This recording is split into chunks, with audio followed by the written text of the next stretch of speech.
Una de les plagues que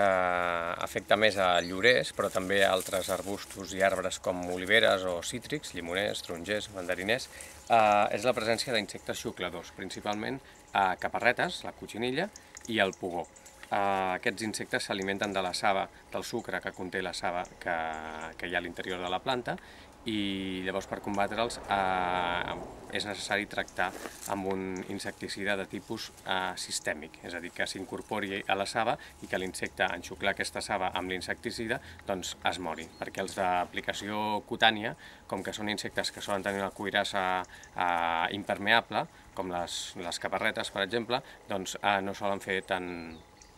donar tan bon resultat. La substància que succionen aquests insectes, que són aquests sucres, l'excés de sucre que no ingereixen els insectes es segrega en forma de melassa, que és una substància enganxifosa que es col·loca al damunt de les fulles. Sobre aquesta melassa s'hi desenvolupa un fong que és la negreta, i llavors és convenient tractar les dues coses, per una banda amb insecticida als insectes i per l'altra amb un fungicida d'ampli espectre a aquesta colònia de fongs.